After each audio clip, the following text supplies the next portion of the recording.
Now we're going to take a look at emotion. And when we get Marian Bartlett out here, Marian is there you are, is the lead scientist at a company called Emotient.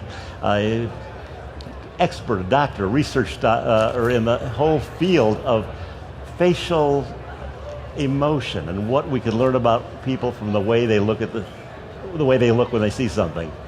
I give a funny face. Marian, why don't you tell us what you're up to and show us what you're able to do with your technology? Sure, absolutely. So, shall we sit down? Why don't you sit over here? Okay. So as Gary said, I'm a founder and lead scientist at Emotient, and today I'm going to show you a live demonstration of automatic emotion recognition from video. So this ties into the theme of big data because it allows our customers to analyze big data. And who are some of your customers? Are they programmers, advertisers? Can you just categories? So we actually have, we signed Procter & Gamble just last week.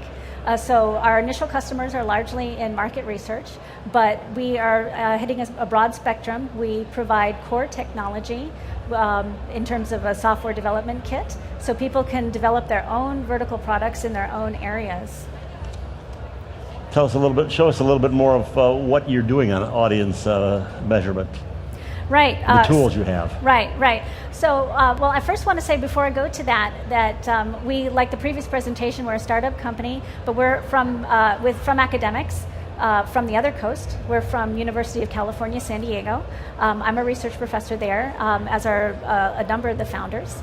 And we left there a year ago to commercialize the technology that we've developed over the past 20 years using machine learning and computer vision techniques for emotion recognition. Emotion is just such a really cool idea. People can't lie about that. Well, certainly there's signals in the face that we can pick up on. Now, you may be familiar with some of our previous work because we previously collaborated with Sony on the Smile Shutter. The Smile Shutter is the first commercial example of real-time expression recognition, and this was when we were at the university, but prior to Emotient. But we co-developed the Smile Shutter with Sony. Let's see more of it. So here, if we can, there we are. Our new product that was just released this month is called Facet. It's a software development kit, which, as I said, provides core technology for emotion detection, allowing our customers to create their own vertical products, and it operates on multiple platforms. And what I'll do is I'll go over to the computer and show a live demo of facial expression recognition on my face. And while you're doing that, I guess you could mention that your company has an exhibit just down the aisle here from here, so if people want to get a closer look at this, they can. Thanks, yes, it's just about 3 or 4 aisles down in that direction. Go ahead.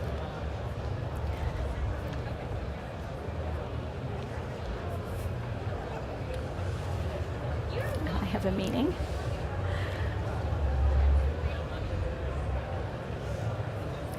Okay, so first I'm going to show you our joy detector in the blue. So I'll smile, and we see the bar go up. Now, facial expressions can be subtle, or they can be fast. Those are called micro expressions. They can come on and off the face very quickly. So I'll demonstrate response to a subtle smile, and now response to a fast smile or micro expression.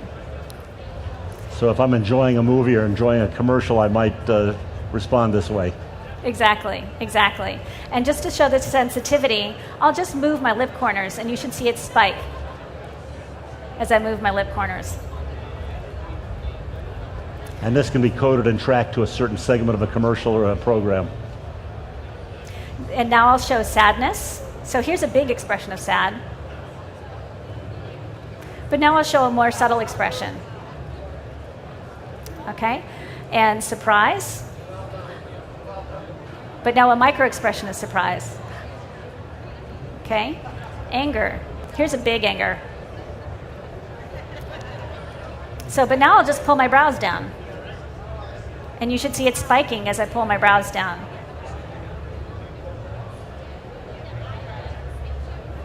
Here's fear. Okay. Disgust. And I noticed your smile went up there after exactly. you got scared. Exactly. So, and with disgust, this signal can give information about whether somebody's liking what they're seeing. And sometimes people just contract the levator muscle here, and they don't even realize they're doing it. So I'll show that if that's in the teal there at the bottom. I'll just contract. Okay, so it's picking up on those small movements.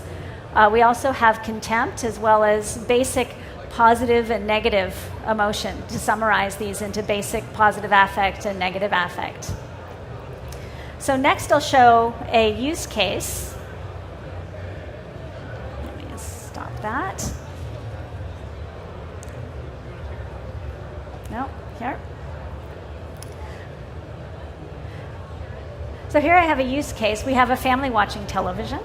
And this video was collected with a very inexpensive webcam and basic living room lighting, so there was no special equipment required.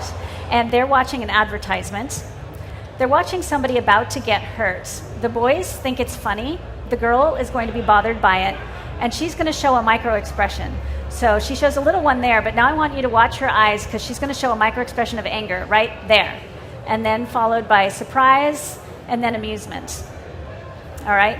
So we can look at the summary statistics. We have information about the individuals underneath them.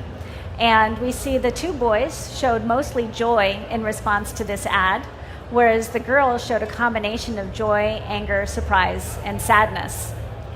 So now we can look at her microexpressions and look at the response of our system to her microexpressions. All right? And I'll try to freeze frame it on her microexpression of anger so you can see it in case you missed it the first time. All right, there it is. So she pulled her brows down, widened her eyes. That's a classic glare. She's tightened her mouth. Her jaw is thrust forward. So this is an expression of anger, and you can see that it's picked up here in the red channel. And now I'm just going to frame forward because this expression stays on her face only for a couple of frames of video. And now she goes into surprise. And that's picked up here in the green channel. And now I'll frame forward, because again, that stays on her face only for a couple of frames. And now we go into amusement. And then we see that here on the blue channel. So she went from anger to surprise to amusement, all within a matter of a couple of seconds. And this is what natural facial behavior is like.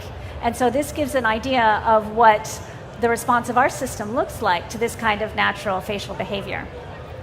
So now, if I can go back to the slides, and I do have them on my laptop, but if we could, okay, excellent. So what we see now on the screen is we see the facial behavior linked to content moment by moment. So above her facial expressions, we can see what she was looking at when she generated the facial expressions. And we can get this information automatically because we can cluster the facial behavior and then link that in time to what she was seeing in the content.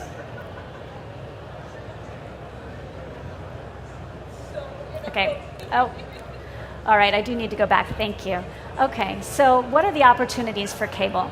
There are... I was going to ask you that. Yeah. Okay. Well, good. What are the opportunities for cable in all categories, distribution and programming, advertising? Okay. So for programming, we have some ideas for the future, which are interactive TV and personalized programming. But then a more immediate application is audience response. And the examples that I showed you just now were in audience response. So we can do traditional audience response, or we can get moment-by-moment information about emotional responses and how that's linked to the content. So we can expand that beyond the way audience response is measured right now. Now you say you have customers in this already. Where, this is your first time at the cable TV convention, I believe. I was at Cable Labs in March. Showing this. Yeah. But here, what kind of things will we see when we go over to your demonstration? So if you come over to the demonstration, first of all, you can try it out on your own face so that you can see that it really works and it's not just something that's trained to work on my face, which it wasn't. And then we also have partnered with a company that does eye tracking so that you can see where the customer is looking when they produce a particular facial response. I'm going to ask you the same question I asked some of the earlier speakers, and that is, there's some privacy issues connected with this. you want to talk about how Emotient is addressing those concerns? Yeah, well, so Emotient is not recognizing who you are. It's only gathering information about what your emotional response is, what's your facial response, but not about identity. And then in the sense of big data, you aggregate what a lot of people feel when they see a certain scene. Exactly. We can aggregate what a large population of people, how they respond, but also we can go in and look at frames of video content and say where were people responding and what were they responding to. Anything else you want to add to wrap up what Emotient is going to be doing next? A year from now, what will we come to see here? So, well, a year from now, I hope to see some more automatic detection of keyframes and automatic detection of things that are interesting in video. So, and then before we wrap up, if we have time, I'd like to see if we can try it on you. Would you like to? I don't have an expressive face, but I'll try it for just a moment. What do I have to do? Okay, let's see. This is going to be scary, because you're going to see my face on that big screen. All right. Uh-oh, so here I come. Why don't you take the helm? All right, so now try to smile. Okay. Can you look surprised? There it is in the green. Is that all I get? Yeah, that's all, yeah, in the green, right there. Now I'm going to show anger. Yeah, you do a good anger. Oh, I'm good at anger. Yeah, you got anger and much. Disgust. If you wrinkle your nose, disgust will fire, because that's actually a what disgust. am I looking at now? Fear? Fear is really hard to do. Yeah. So. Well, this is fun, but I can also see why this is very useful for the audience, the markets you're looking at. Good luck with it, and thank you very much for sharing it all with us, Marian. Thanks, I enjoyed speaking with you.